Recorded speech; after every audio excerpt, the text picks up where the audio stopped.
শ্ৰেণীৰ ছাত্ৰ ছাত্ৰীসকলক আমাৰ ইউটিউব চেনেল শিক্ষাৰ্থীলৈ মই মনোৰাজে স্বাগতম জনাইছোঁ। মৰমৰ ছাত্ৰ ছাত্ৰীসকল, আজিৰ পৰা তোমালোকে এটি নতুন পাঠ আলোচনাৰ বিষয়বস্তু হিচাপে ল'ব বিচাৰিছোঁ।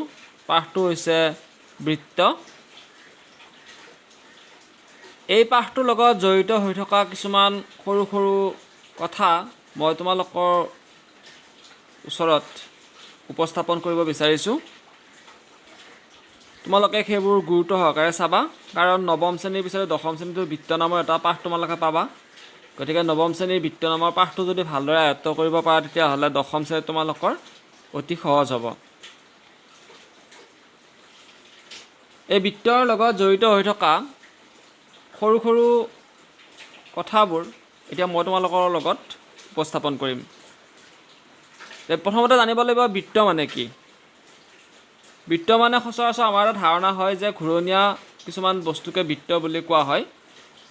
বৃত্ত আৰু গোলক দুয়োটা বেলেগ বস্তু, সেইটো জানি থবা। বৃত্তৰ ৰেখাচিত্ৰ সহায়ত আমি অংকন কৰোঁ বা বৃত্ত আকাৰ কিছুমান বস্তু আমি প্ৰকৃতিত দেখা পাওঁ। ইয়াতে কিছু কিছু কথা উল্লেখ কৰিছে, তোমালোকে এইখিনি পঢ়ি চাবা। তোমালোকে 50 পইচাৰ দেখিছা, 1 টকীয়া মুদ্ৰা দেখিছা, 5 টকীয়া মুদ্ৰা দেখিছা, বা খাৰু যে থাকে খাৰু দেখিছা তোমালোকে, চোলাৰ বুটাম, চকা, এইবোৰ বৃত্তাকাৰ বস্তু বা বৃত্ত আকৃতিৰ বস্তু। আৰু এই বৃত্তৰ যিটো শুদ্ধ যিটো সূত্ৰ, সেই সূত্ৰ এটা হৈছে এখন সমতলত এটা স্থিৰ বিন্দুৰ পৰা নিৰ্দিষ্ট দূৰত্বত থকা সমতলখনৰ বিন্দুসমূহৰ সমষ্টি বা থোপটোকেই বৃত্ত বুলি কোৱা হয়। ইয়াৰ অৰ্থটো কি বাৰু? সমতল মানে ধৰা হ'ল তোমালোকে এই বহীখনকে এখন সমতল বুলি ধৰি ল'ব পাৰা। ইয়াতে এটা নিৰ্দিষ্ট বিন্দু বুলি কৈছে। ইয়াতে এটা নিৰ্দিষ্ট বিন্দু লৈ বা স্থিৰ বিন্দু, সেই স্থিৰ বিন্দুটোৰ পৰা আমি যদি নিৰ্দিষ্ট দূৰত্বত, ইয়াৰ পৰা ইমান মান দূৰত্ব যদি আমি এনেকৈ ঘূৰাই দিওঁ কাটা কম্পাছৰ সহায়ত, তেতিয়া এটা অৱয়ব হ'ব। এই অৱয়বটোকে কি বুলি কোৱা হৈছে? বৃত্ত বুলি কোৱা হৈছে। আৰু সেই অৱয়বটোৰ ৰেখাডালৰ ওপৰত অসংখ্য বিন্দু সমষ্টি আছে, অসংখ্য বিন্দু আছে। সেই বিন্দুবোৰৰ সমষ্টিটোকে বা থোপটোকে কি বুলি কোৱা হৈছে? বৃত্ত বুলি কোৱা হৈছে। এতিয়া এই মাজত যিটো এটা নিৰ্দিষ্ট স্থিৰ বিন্দু আমি ধৰি লৈছোঁ, সেই বিন্দুটোক কি বুলি কোৱা হ'ব বাৰু? আমি সচৰাচৰ জানো সেইটো কেন্দ্ৰবিন্দু বুলি কোৱা হয়। এতিয়া আমি সংজ্ঞাটো এনেকৈ দিব পাৰোঁ যে যিটো নিৰ্দিষ্ট বিন্দুৰ পৰা বৃত্তৰ বিন্দুসমূহ সমদূৰত অৱস্থান কৰে, তাকে বৃত্তটোৰ কেন্দ্ৰ বুলি কোৱা হয়। এইটো কেন্দ্ৰ বুলি ক'ব, কাৰণ সি পৰিধিৰ পৰা যিকোনো ফালৰ পৰা যদি তোমালোকে চোৱা, তেতিয়াহ'লে দেখা পাবা যে পৰিধিৰ পৰা এই বিন্দুটোলৈকে দূৰত্ব প্ৰত্যেক ফালে একে সমান হ'ব। গতিকে ই কেন্দ্ৰ বিন্দু হ'ব। পৰিধি, এতিয়া পৰিধি বুলি যে এইমাত্ৰ উল্লেখ কৰিলোঁ মই, সেই পৰিধিনো কি? পৰিধি হৈছে এই বৃত্তৰ যিটো পৰিসীমা, এই যিটো সীমাৰেখা আছে, সেই সীমাৰেখাটোক পৰিধি বুলি কোৱা হয়। এতিয়া আমি সংজ্ঞা হিচাপে দিব পাৰোঁ যে বৃত্তৰ বিন্দুৰ সংহতিটোৱে সৃষ্টি কৰা ঘূৰণীয়া ৰেখাডালৰ জোখক পৰিধি বুলি কোৱা হয়।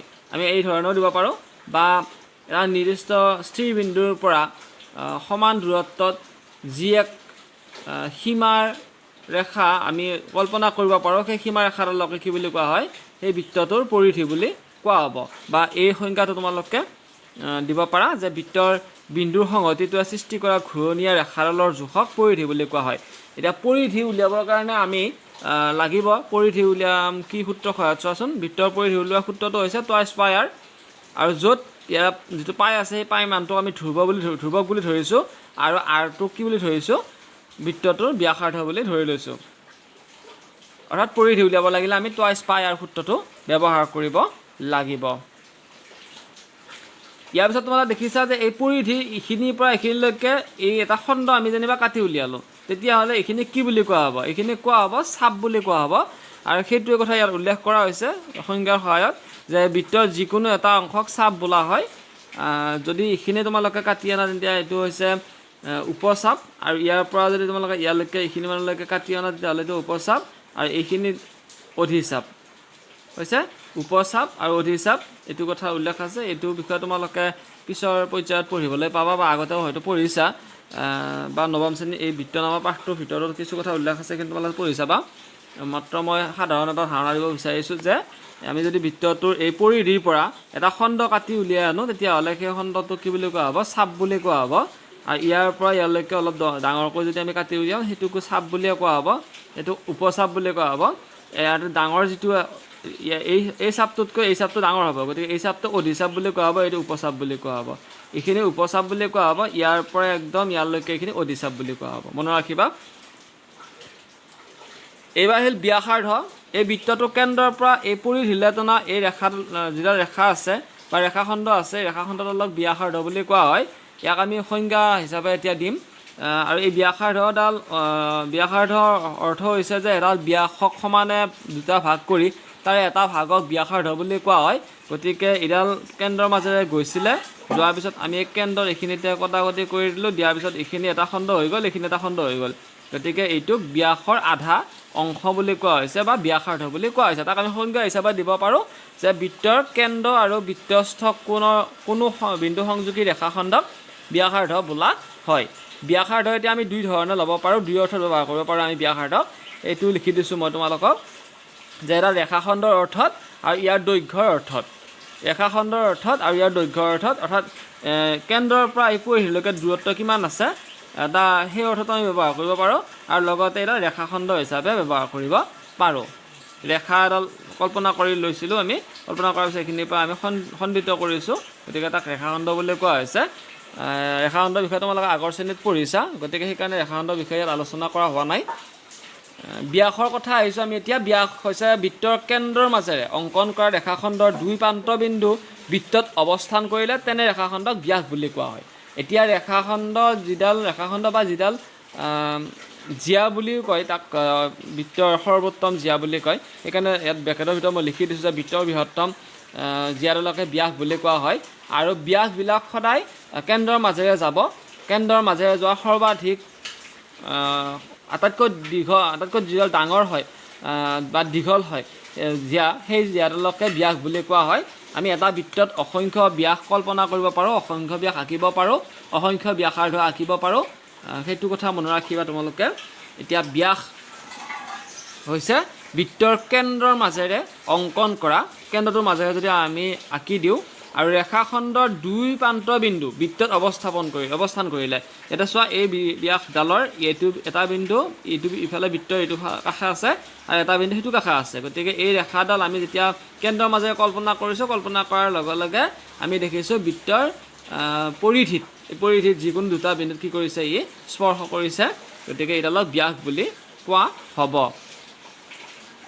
আৰু এইডাল হৈছে বৃত্তৰ সৰ্বোত্তম জিয়া আটাইতকৈ দীঘল জিয়াডাল হৈছে ব্যাসডাল সেইকাৰণে বৃত্তৰ বৃহত্তম জিয়াডালক ব্যাস বুলি কোৱা হয় জিয়া কি সেই বিষয়ে আমি জানো জিয়া হৈছে বৃত্তস্থ যিকোনো দুই বিন্দু সংযোগী ৰেখাখণ্ডক জিয়া বুলি কোৱা হয় এতিয়া এটা বৃত্ত যদি আমি চাওঁ সেই বৃত্তটো পৰিধি এটা মূৰ ইফালে এটা মূৰ আছে ইফালে এটা মূৰ আছে এই দুটা মূৰ সংযোগ কৰা এই ৰেখাডালক কি বুলি কোৱা হৈছে ৰেখাখণ্ডডালক জিয়া বুলি কোৱা হৈছে এইডালো এডাল জিয়া হ'ব পাৰে এইডালো হ'ব পাৰে এনেকৈ হ'ব পাৰে এনেকৈ হ'ব পাৰে হয়নে নহয় এনেকৈ হ'ব পাৰে গতিকে এইবিলাক হৈছে জিয়া তাৰমানে বৃত্তৰ পৰিধিৰ যিকোনো দুটা বিন্দু সংযোগ কৰিব লাগিব আৰু সেই দুটা বিন্দু বৃত্তৰ ওপৰত থাকিব লাগিব তেতিয়া তাক কি বুলি কোৱা হ'ব জিয়া বুলি কোৱা হ'ব এটা বৃত্ত এটা সমতলখনক তিনিটা অংশত বিভক্ত কৰে এই যেতিয়া সমতল এখনৰ ওপৰত এটা আমি বৃত্ত অংকন কৰিম তেতিয়া আমি বৃত্তটোৱে সমতলখন যিখন সমতল আমি পাম সেই সমতলখনত তিনিটা ভাগত ভাগ কৰিব প্ৰথমটো হৈছে যে বৃত্তটোৰ ভিতৰ ভাগ বা অন্তৰ্বৰ্তী অংশ এইখন সমতলত আমি এই বৃত্তটো আঁকিছোঁ নহয় ধৰা হ'ল সমতলখন এইখন এটা বৃত্ত এটা অংকন কৰিছোঁ এতিয়া আমি প্ৰথমতে হৈছে অন্তৰ্বৰ্তী অংশ এই ভিতৰৰখিনি অন্তৰ্বৰ্তী অংশ তাৰপিছতে দ্বিতীয়তে বৃত্তটো নিজে অৰ্থাৎ বৃত্তক্ষেত্ৰটো এইটো 2 নম্বৰ খণ্ড আৰু 3 নম্বৰ খণ্ড হৈছে বাহিৰ খণ্ড এইখিনি এই সমতলখনৰ বাহিৰত যিখিনি আছে সেইটো হৈছে বহি অংশ বা বাহিৰ ভাগ বুলি কোৱা হ'ব এতিয়া বৃত্তৰ তিনিটা অংশৰ আমি গম পালোঁ প্ৰথমটো হৈছে অন্তৰ্বৰ্তী অংশ দ্বিতীয়টো হৈছে বৃত্তটো নিজে বা বৃত্তক্ষেত্ৰখন আৰু 3 নম্বৰটো হৈছে বাহিৰ ভাগ সমতলখনৰ বাহিৰ ভাগ গতিকে সমতলখনৰ তিনিটা ভাগত ভাগ কৰাটো আমি দেখিছোঁ ইয়াৰ পিছত তোমালোকৰ লগত আৰু দুটা কথা আলোচনা কৰিব বিচাৰিছোঁ। এটা হৈছে এডাল জিয়া আৰু ইয়াৰ যিকোনো এটা চাপৰ মাজৰ অংশক বৃত্তখণ্ড বোলে। বৃত্তখণ্ড দুই প্ৰকাৰৰ, মুখ্য বৃত্তখণ্ড আৰু গৌণ বৃত্তখণ্ড। তোমালোকক মই এটা কিতাপত থকা চিত্ৰ দেখুৱাই দিছোঁ। এতিয়া ইয়াত দেখিছা তোমালোকে যে এই বৃত্তটোক এডাল জিয়াই কি কৰিছে, PQ নামৰ জিয়াডালে খণ্ডিত কৰিছে, খণ্ডিত কৰিছে। গতিকে খণ্ডিত কৰাৰ পিছত আমি দুটা খণ্ড পাইছোঁ। ইয়াতে এটা খণ্ড পাইছোঁ, এটা খণ্ড পাইছোঁ।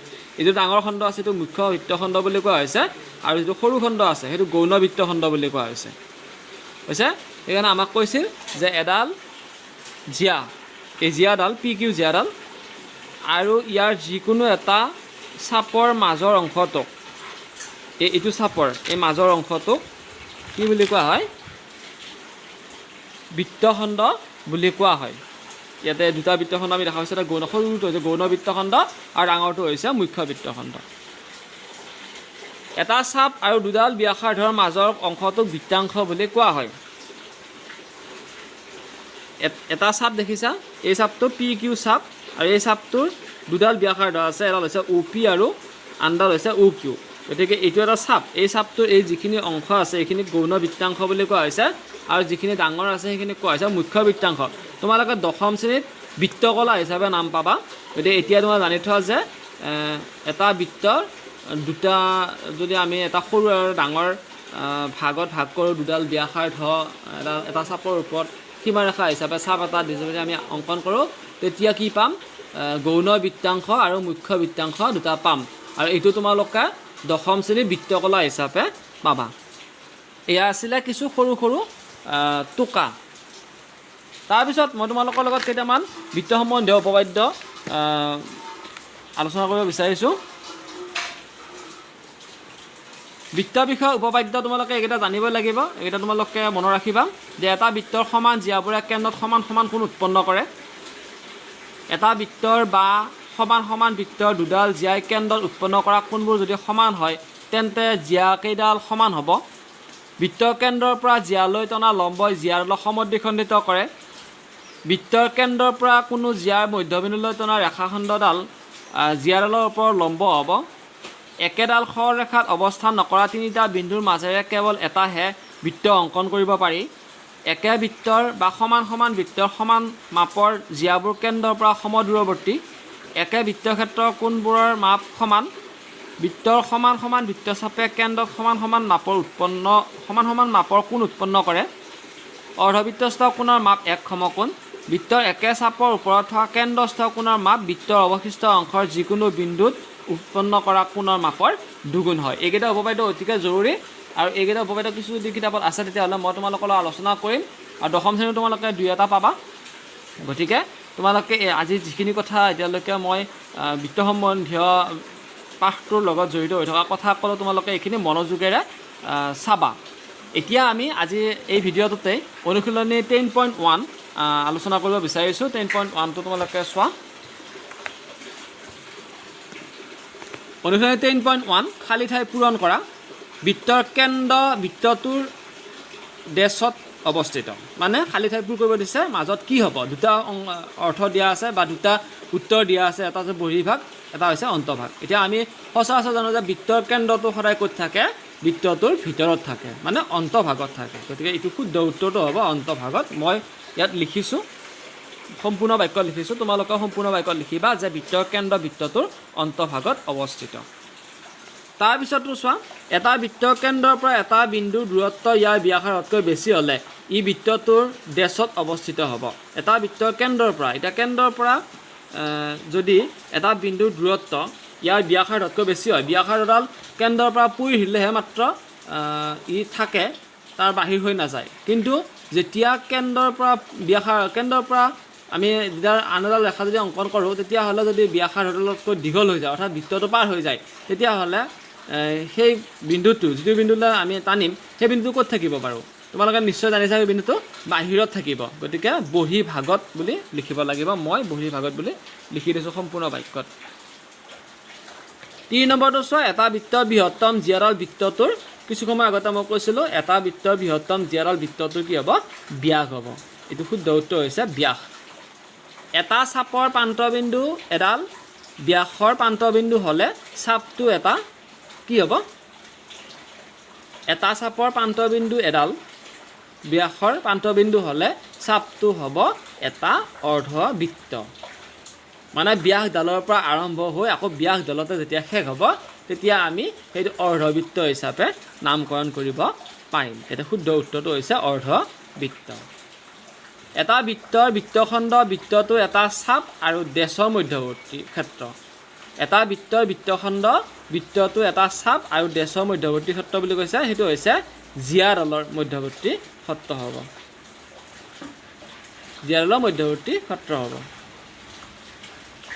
তাৰপিছত এটা বৃত্তই 6 নম্বৰটো এটা বৃত্তই বৃত্তটোক থকা সমতলখনক ডেছ ভাগত ভাগ কৰে আমি পালোঁ তিনিটা ভাগত প্ৰথমতে হৈছে অন্তঃভাগ বা অন্তঃক্ষেত্ৰ দ্বিতীয়টো হৈছে বৃত্তক্ষেত্ৰ আৰু তৃতীয়টো হৈছে বহিঃক্ষেত্ৰ গতিকে সমতলখনত তিনিটা ভাগত ভাগ কৰে গতিকে এইটো তোমালোকে লিখিব লাগিব 3 ভাগত ভাগ কৰে বুলি লিখিব লাগিব আৰু তোমালোকক কৈ থৈছোঁ যে মই যিখিনি হেৰি আছে উপপাদ্য আছে আৰু যিখিনি আমি 10.1 লগত জড়িত হৈ থকা অনুশীলনী অংক আছে সেই অংকখিনি মই স্ক্ৰীনশ্বট ভিডিঅ'টো শেষৰ ফালে দি দিম তোমালোকে সেইখিনি চাই ল'বা ইয়াৰ 2 নম্বৰ চোৱা সঁচা বা মিছা লিখা তোমাৰ উত্তৰৰ যুক্তি দিয়া কেন্দ্ৰ আৰু বৃত্তৰ যিকোনো এটা বিন্দু সংযোগী ৰেখাখণ্ডৰ বৃত্তটো এডাল ব্যাসাৰ্ধ বুলি কৈছে কেন্দ্ৰৰ আৰু বৃত্তৰ যিকোনো এটা বিন্দু সংযোগী ৰেখাখণ্ড বৃত্তটো এডাল ব্যাসাৰ্ধ এইটো শুদ্ধ উত্তৰ সম্পূৰ্ণৰূপে কেন্দ্ৰৰ পৰা আমি বৃত্তৰ ওপৰতে কি কৰোঁ এডাল ৰেখাখণ্ড অংকন কৰোঁ যিডালক আমি ব্যাসাৰ্ধ বুলি ক'ব পাৰোঁ